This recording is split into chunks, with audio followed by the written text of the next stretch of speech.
Pi.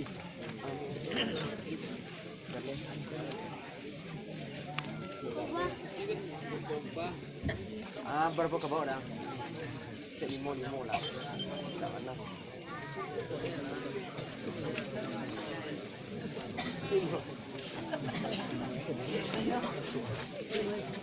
Baik.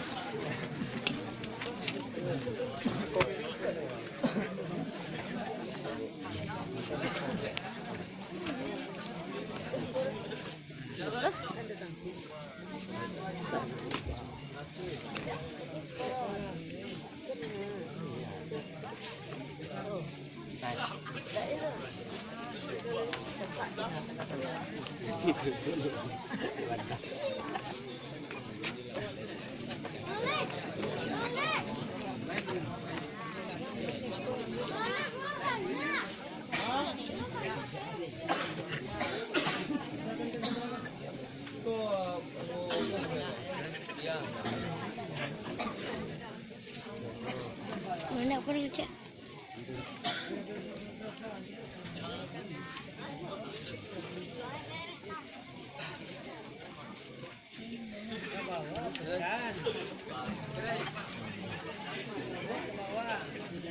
Gung.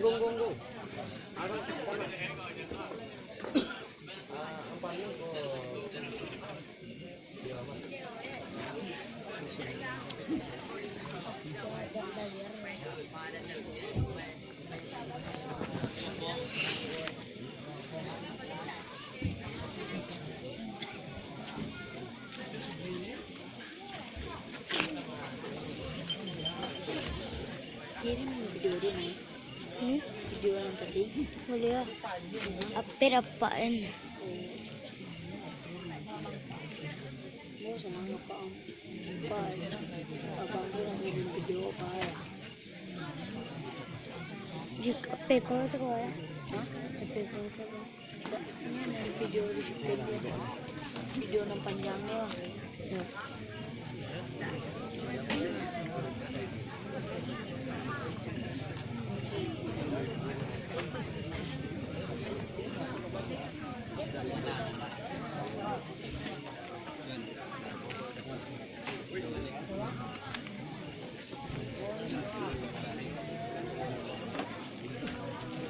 Pisau tadi mana?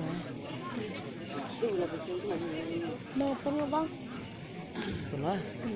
Pisau tadi mana? Bang nak tampil. Ini dia bang kurang ini dia bang. Nah ini dia bang aku tu minta dia. Abang Irwan ni.